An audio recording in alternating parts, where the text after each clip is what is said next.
Hey, good day all. Stephen Lazar from properT Network. Thank you for visiting with us. Today's blog is about NDIS and apartments. What we're finding is that clients are reaching out to us, asking us about, should I invest in an apartment because the yields being advertised are pretty incredible. And sure, the yields being advertised are superbly incredible, not prettily, they're extraordinarily incredible. But what we're finding is that marketing groups are going to developers and saying, hey, you haven't been able to sell these apartments. Why don't we market them as NDIS property and we'll advertise the incredible yields and we'll help you sell these apartments to people who are attracted to these high yields.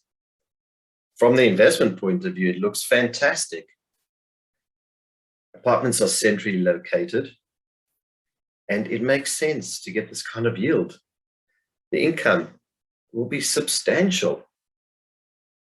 But like any investment, when you scratch below the surface, when you want to invest in something, dig deeper and get to understand the investment vehicle, and then match the investment vehicle to your goals and your objective and your purpose for that investment. So when you look at an apartment, there's several things that you want to take into consideration.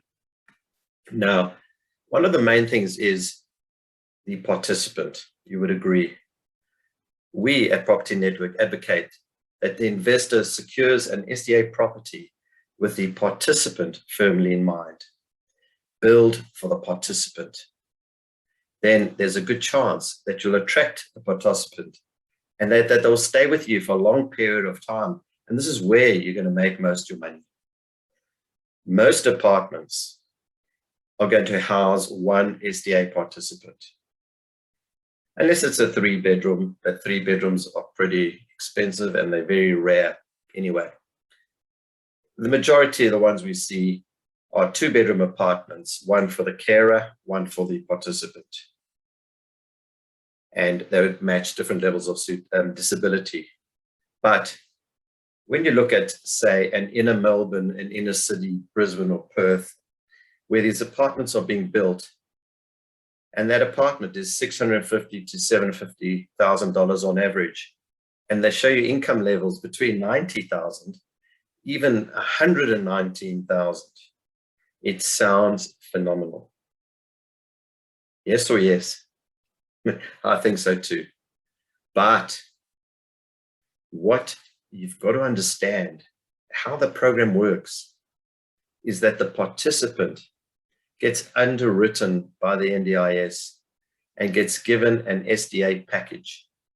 And that package is aligned to the level of disability and services that the participant does need. And when you understand this, then you'll understand that about 80 or 90% of SDA packages, people only get sufficient income from the SDA to be able to live in a 2 or 3 bedroom SDA house.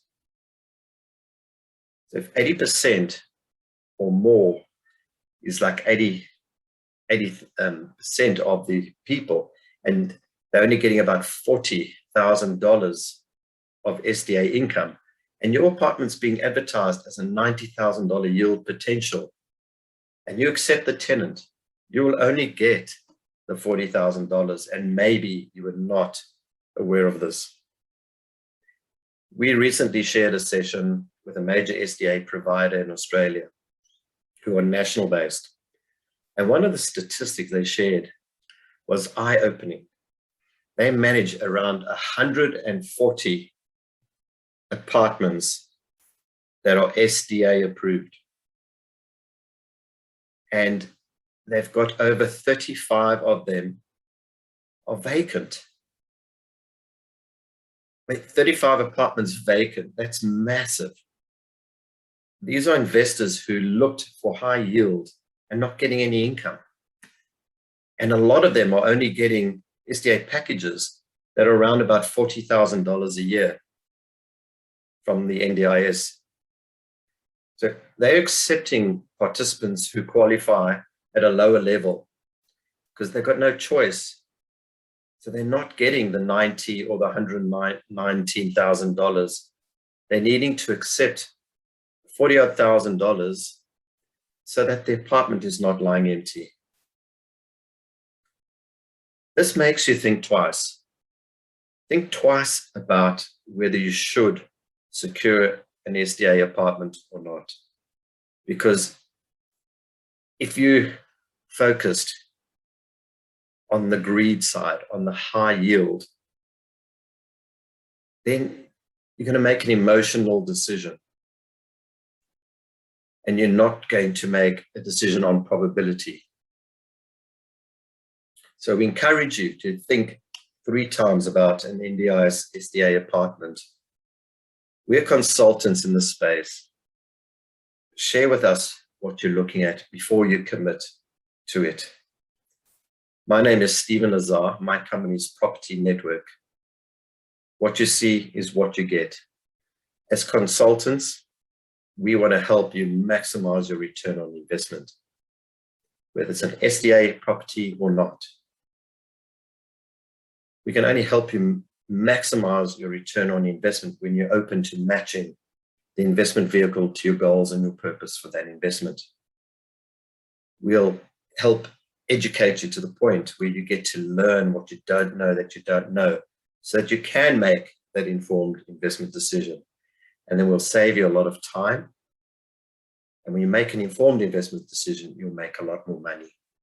Once again, thank you for joining us today. Stephen Lazar, properT Network. In the comments below will be the full blog.